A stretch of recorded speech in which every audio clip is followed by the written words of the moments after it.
1장 말씀을 중심으로 볼 때에 저는 제목을 사마리아와 예루살렘에 관한 묵시, 다른 말로 말하면 사마리아와 예루살렘, 북이스라엘과 남유다에 관한 예언이라고 볼 수 있겠습니다. 미가서는 전체 7장으로 되어 있는데요, 크게 세 부분으로 나눌 수 있습니다. 1장 1절에서 시작해서 2장까지 가고요, 또 3장에서 5장까지, 그리고 나머지 6장 7장, 이렇게 세 부분으로 크게 나눌 수가 있습니다. 그런데 이 세 부분으로 나누어진 미가서 말씀은 주제가 두 가지가 교차되어 반복해서 나오고 있습니다.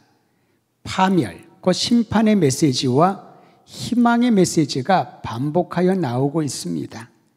부패한 자들에게는 하나님의 공의로운 심판이 있을 것이라고 경고합니다. 반면에 경건하고 신실한 백성들에게는 하나님의 구원의 소망을 심어주면서 위로를 하게 되지요. 여러분, 미가가 살았던 배경을 우리가 보면은 심판과 희망의 메시지를 교차해서 반복해서 말씀하신 이유를 발견하게 됩니다.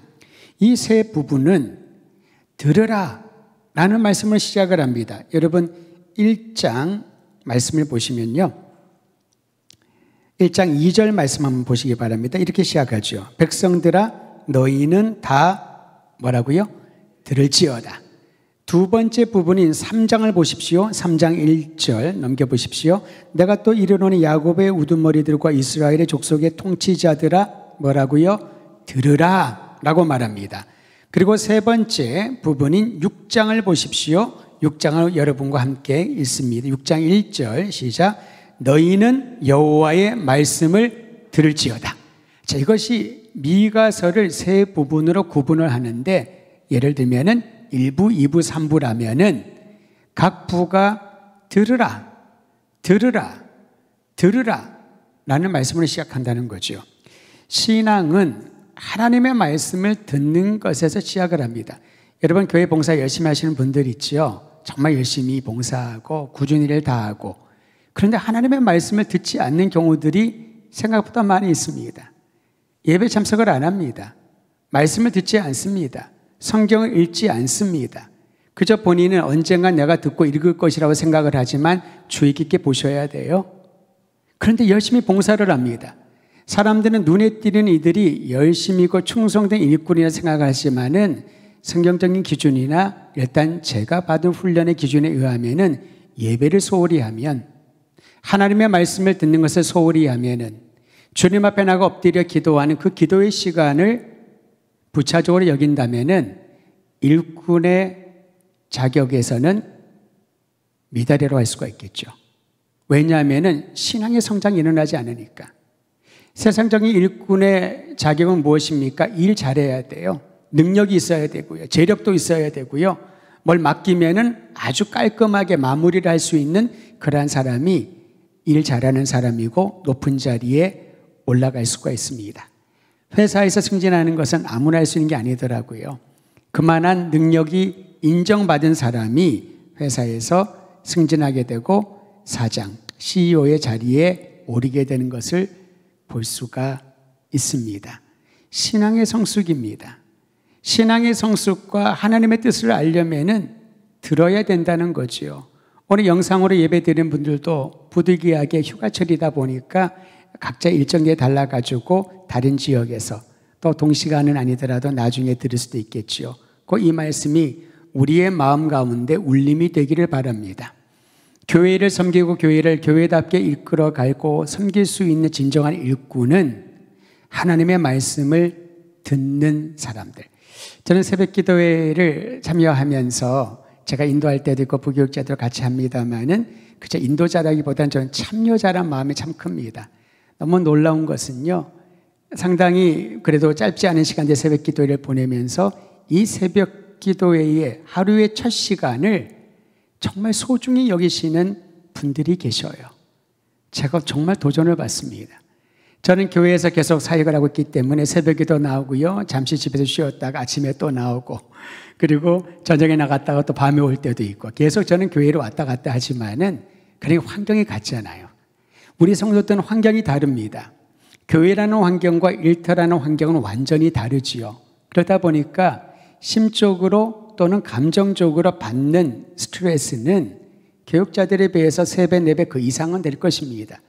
그런데도 새벽을 깨워서 주님 앞에 먼저 엎드리고 기도하고 일터로 나가는 분들, 제가 우리 성도들의 라이프 스타일을 알잖아요.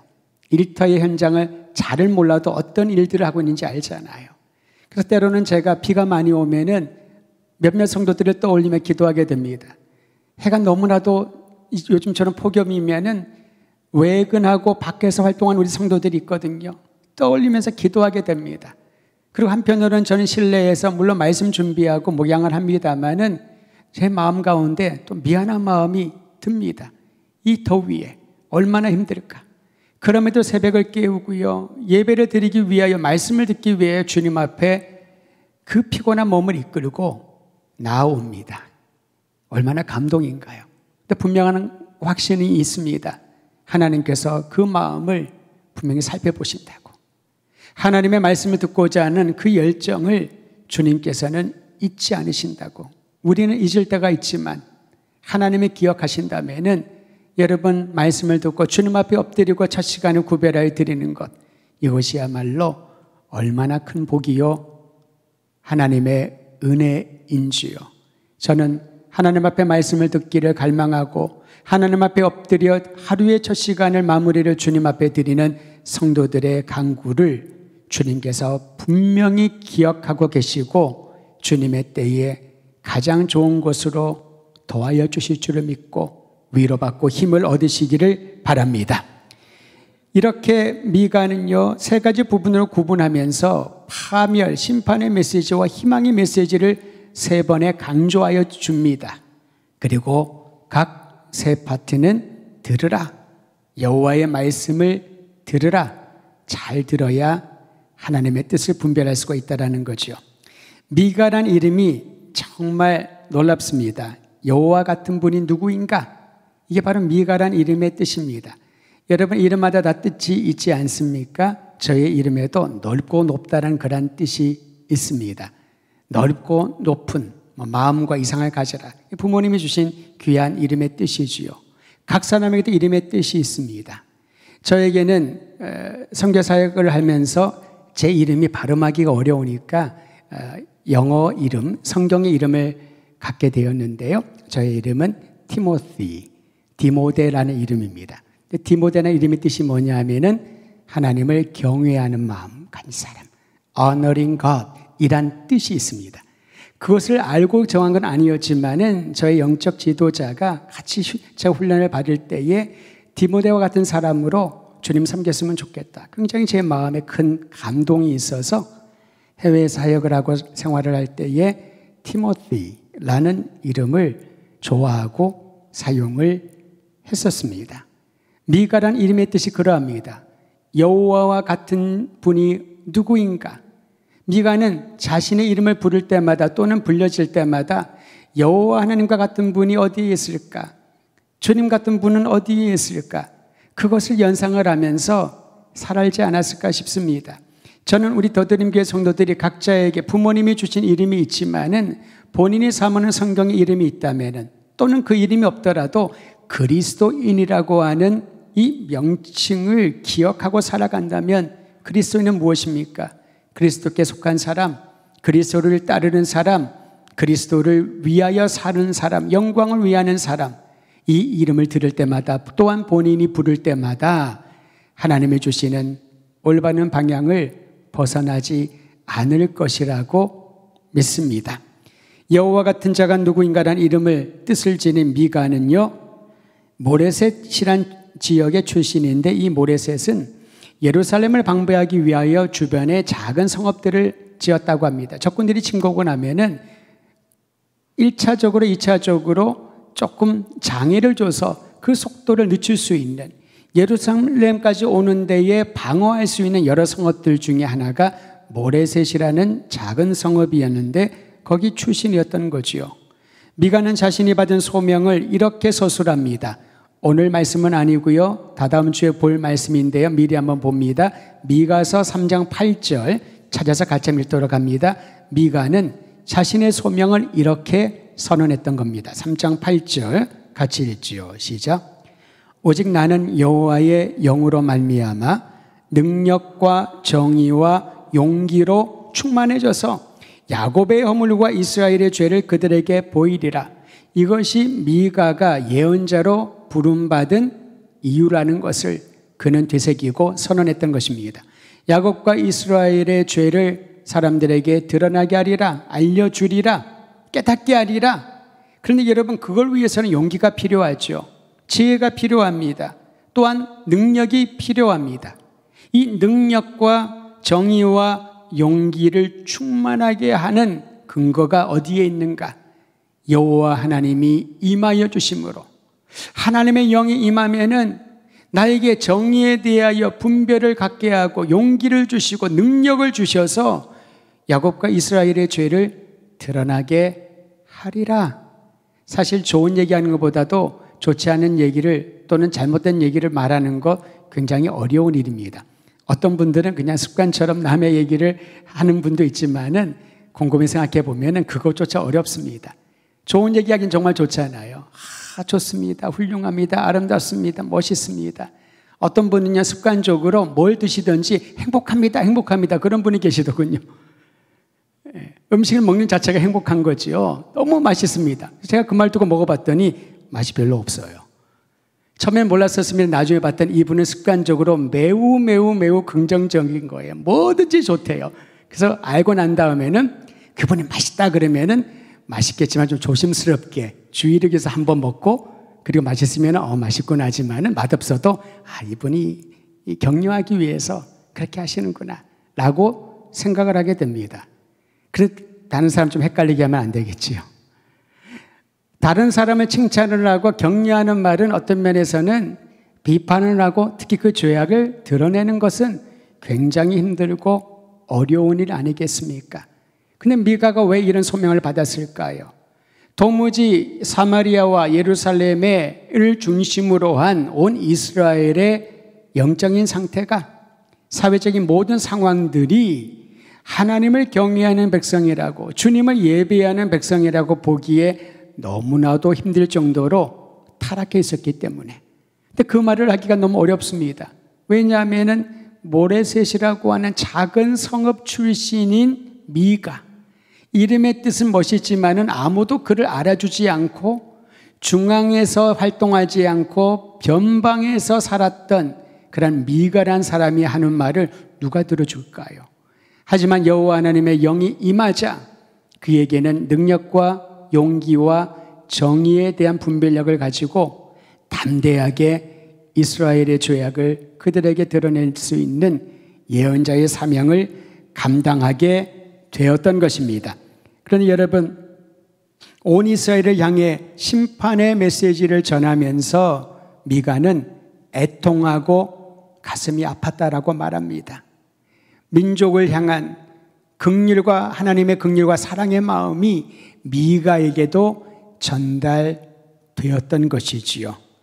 이제 미가의 활동 시기와 미가가 전했던 메시지의 대상들에 대해서 한번 살펴보려고 합니다. 오늘 1장 1절에 보면요, 미가가 활동했던 시기는 유다왕 요담과 아하스와 히스기야는 잘 아시죠? 이 세 왕이 통치했던 시기였습니다.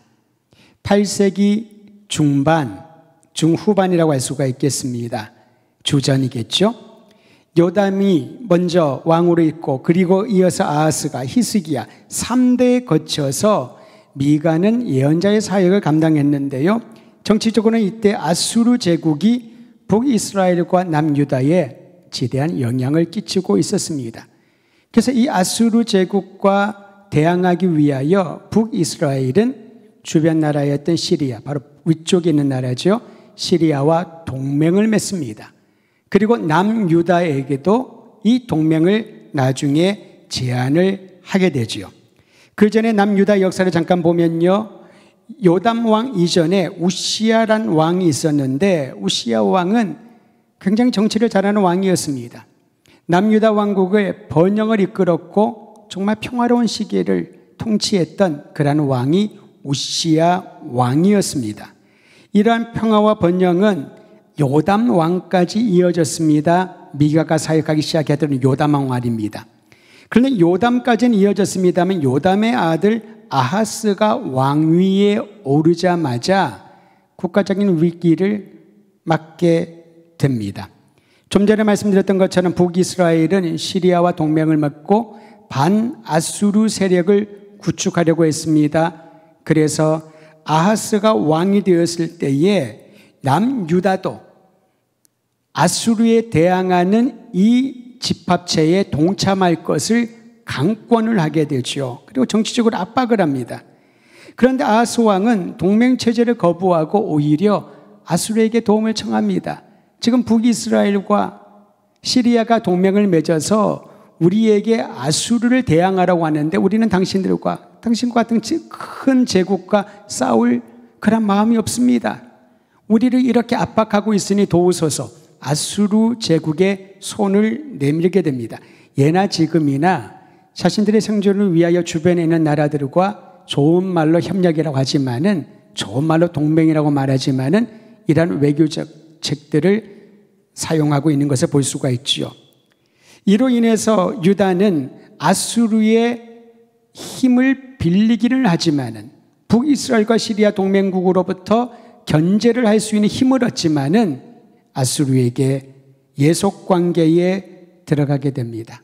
문화를 수용하게 되고요. 종교를 수용하게 됩니다. 여러분, 그래서 우리는 굉장히 판단을 잘해야 됩니다. 이것이 동등한 입장에서 함께 나누는 외교의 정책인가? 아니면은 더 아래 단계에서 우리의 위기를 극복하기 위한 방편으로 다른 나라의 도움을 얻는 것인가?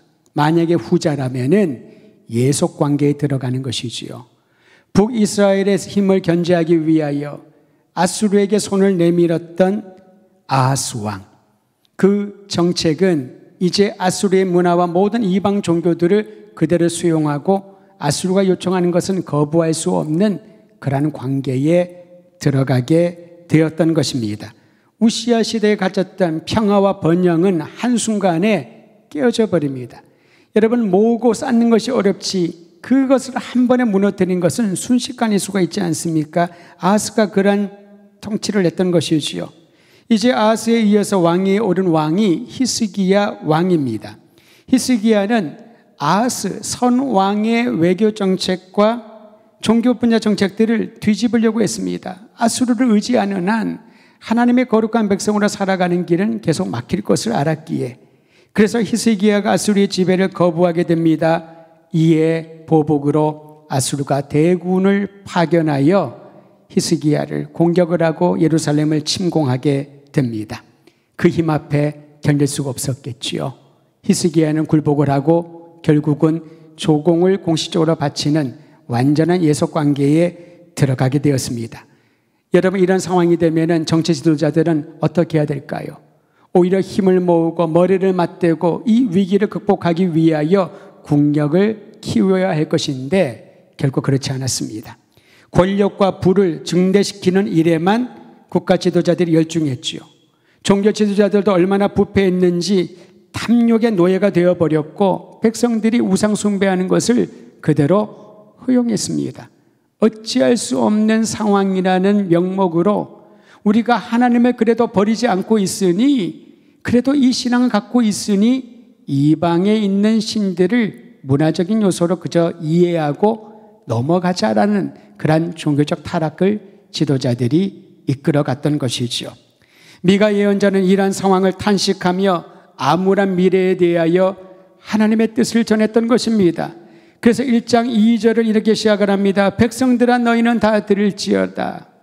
아수르 제국에 의해서 또한 북에는 이스라엘과의 관계가 결렬되어서 이렇게 외톨이가 되고 종교적인 속국이 되어서, 정치적인 문화적인 속국이 되어서 하나님의 백성으로서 그 순수함을 지키지 못하고 있는 온 백성들아, 그럼에도 불구하고 여전히 탈피하려고 하지 않고 그 자체를 있는 그대로 수용을 하고 모든 백성들에게 하나님과 더불어 아수르가 섬기는 이방신들도 섬기는 것을 허용하는 모든 백성들아 다 들을지어다 라고 선언하고 있는 것입니다.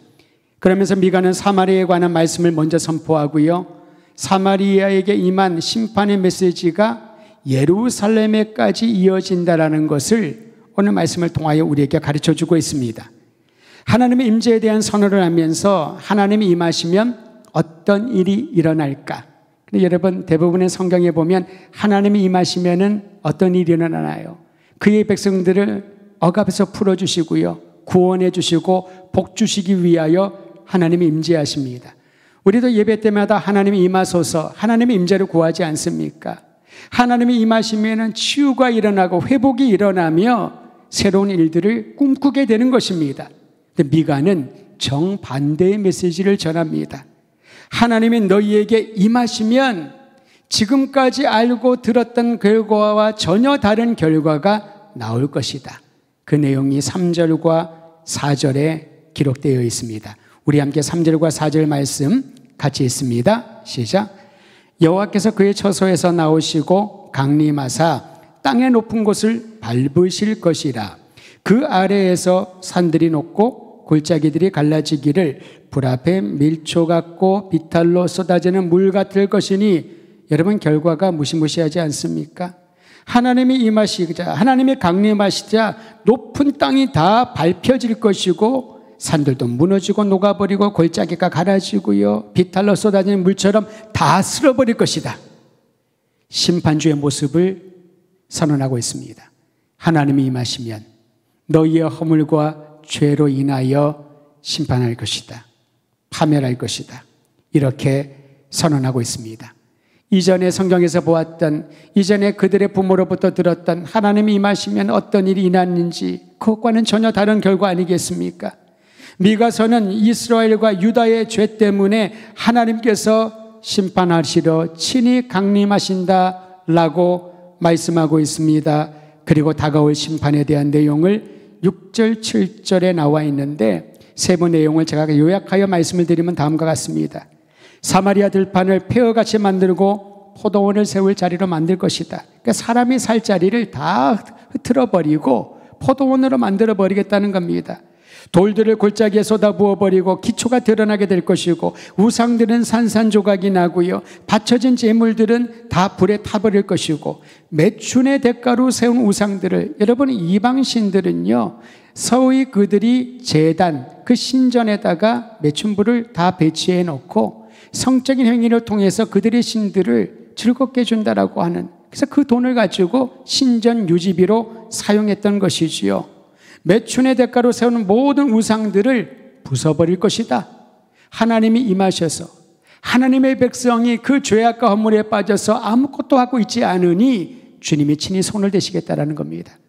얼마나 무시무시한 심판의 예언인가요? 하나님의 손을 대시면요, 그것은 다른 도구나 다른 이방 민족들을 통하여 손을 댄 것과는 전혀 다른 차원인 것이지요. 주님이 친히 강림하셔서 유다와 이스라엘의 죄와 허물로 인하여 너희를 심판하실 것이다. 미가가 이 예언을 합니다. 슬픈 마음으로, 고통스러운 마음으로, 죽음에 이르는 병에 걸려있는 온 이스라엘을 향하여 미가 예언자는 하나님의 메시지를 전하면서요, 이러한 사마리아의 죄와 허물이 1장 9절에 보니까 예루살렘에도 미쳤다라고 말합니다. 9절 마지막을 보십시오. 예루살렘에도 지금까지 언급한 이러한 죄악들이 미쳤다, 영향을 끼쳤다라고 선언하고 있는 것입니다.